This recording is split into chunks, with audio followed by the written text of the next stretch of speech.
तरीके से 11 महीने बाद बॉर्डर को खोले जा रहे हैं। टिगरी बॉर्डर भी खोला गया और गाजीपुर बॉर्डर की बैरिकेडिंग हटाई गई है ऊपर से। उनका कहना दिल्ली पुलिस का ये है कि किसान को दिल्ली जाने की परमिशन नहीं है। हम ये पूछना चाहते हैं कि देश का किसान दिल्ली नहीं जा सकता,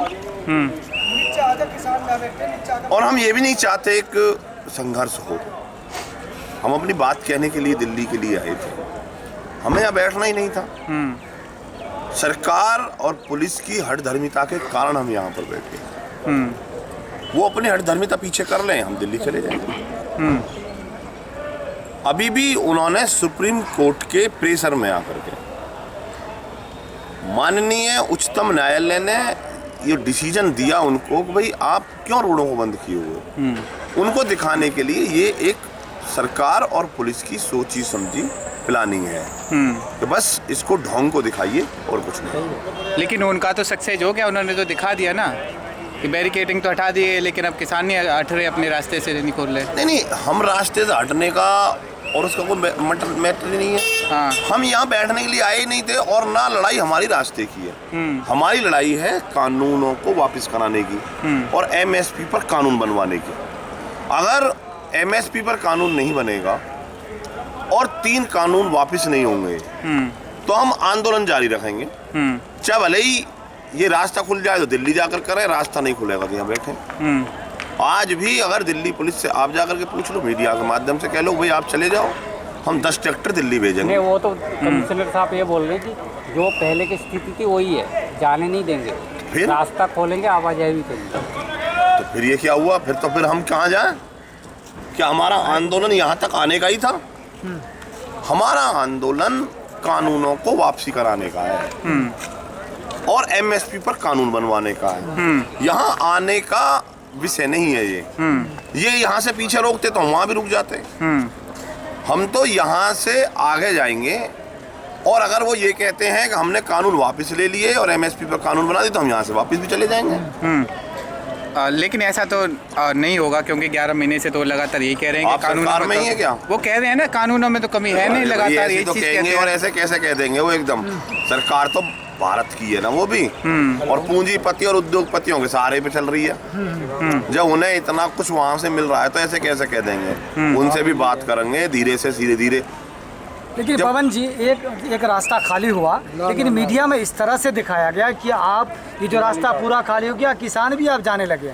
पूरा मीडिया में मतलब माहौल बनाया गया। देश का चौथा स्तंभ मीडिया होता है, और मीडिया अगर अपना सही कर्तव्य निर्वाह करता तो देश के किसान और मजदूर को 11 महीने तक इन बॉर्डरों पर नहीं बैठना पड़ता।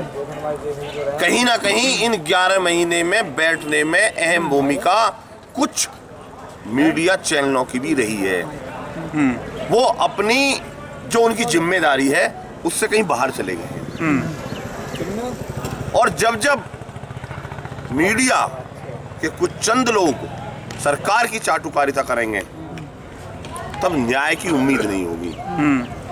जब कोर्ट में अपील और पीआईएल सरकार अपने लोगों से दायर कराएगी तो न्याय की उम्मीद कम हो जाएगी।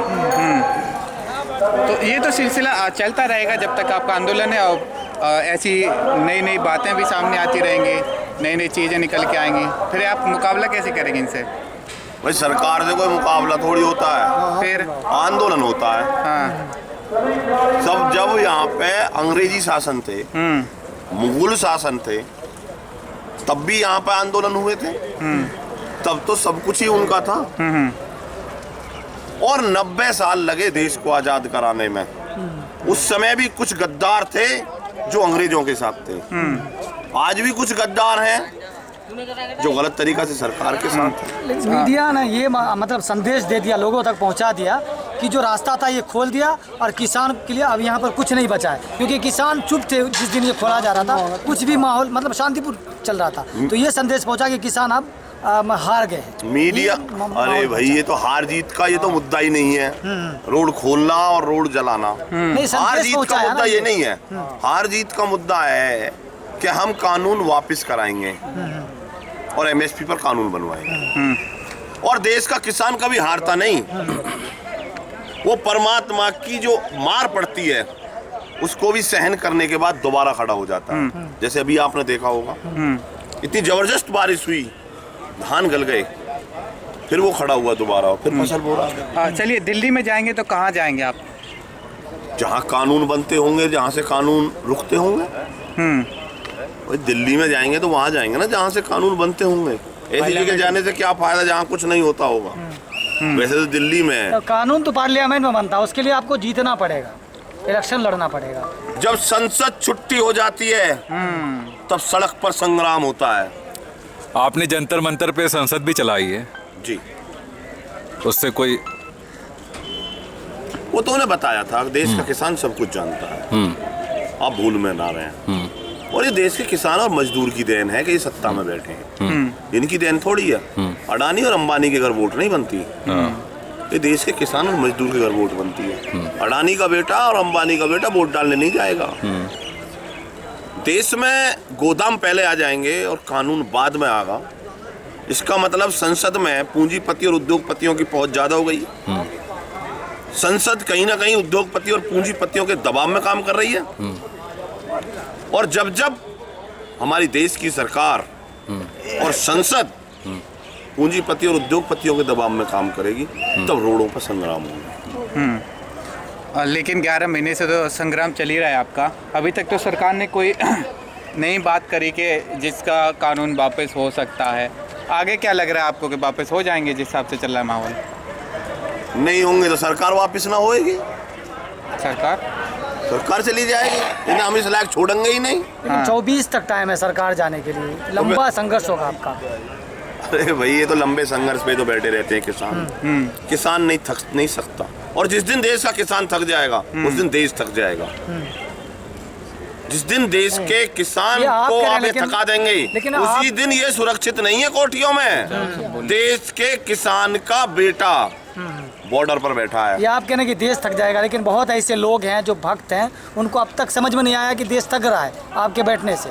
तो कहाँ थक रहा है? अरे कुछ चंद लोग तो सब होते, जब बताया तो सही आप है, अंग्रेजी शासन में भी रहे थे, मुगल में भी रहे थे, लेकिन अंदर के वो भी जो लोग वहाँ हैं उनकी भी अंदर की भावना ये है, देश का किसान थकना नहीं चाहिए। अच्छा, टिकैत साहब ने कहा है कि 26 नवंबर तक किसानों से बात कर ली जाए, सरकार से ऐसे उन्होंने कहा है कि कर ली जाए तो अच्छी बात होगी, नहीं आगे का जो फैसला और किसान आगे कड़ा करेंगे। नहीं, उन्होंने ये कहा है कि 26 नवंबर तक 1 साल हो जाएगी हमें। 26 नवंबर तक सरकार को एक छूट और है कि वो बातचीत करें। नहीं करती है तो हम अपने जो मकान हैं इनकी साफ सफाई करेंगे, दोबारा से इनको फिर मजबूती से बनाएंगे और फिर 1 साल के लिए फिर तैयार करेंगे। अभी तो हम इन पुरानों में ही रहने के लिए मजबूर है। हो सकता है कि 1 साल में बना कर दें काम को, अन्यथा फिर हम इन पर तिरपाल पल बदलेंगे और कुछ पक्के मकान बनाएंगे, कुछ करेंगे और कुछ ये कहा है उन्होंने कि 1 साल में। अभी हम इनको साफ सफाई भी नहीं कर रहे। वैसे दीपावली पे साफ सफाई होती है, लेकिन दीपावली लगते उन्होंने छोड़ा ही नहीं हमें। देश में दीपावली 2 ही लोग मना सकते हैं और 2 ही को मनवा सकते हैं। लेकिन टिकैत साहब तो कह रहे हैं दिवाली किसानों के बॉर्डरों पे ही मनेगी। और क्या करेंगे, कहाँ जाए, घर जाने लायक छोड़े नहीं।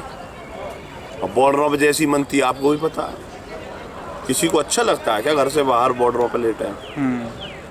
किसी को अच्छा नहीं लगता। रोड पे लेटने ये लेट के दिखाए ना। ये अगर ये सरकार वाले ये मानते हैं बॉर्डर पर लेटना अच्छा, तो ये उठ के दिखा दें यहाँ पर। कोई नहीं चाहता बॉर्डर पर लेटना, लेकिन परिस्थिति ऐसी बना दी है कि आज क्या करे देश का किसान। देश बेचा जा रहा है। इंडिया फॉर सेल के बोर्ड लगा दिए गए हैं, यहाँ हर चीज़ की कीमत लगा दी गई है। देश में हमारा भी योगदान इन लोगों का नहीं है। इन्होंने अपने लोगों को बंधक बना दिया है। जो बोलता है उस पर ईडी के और सीबीआई के छापे डलवाए जाते हैं। यहाँ कोई संस्था नहीं छोड़ी है जो निष्पक्षता के तरीका से काम कर सके। सारी संस्थाओं पर दबाव बना दिया।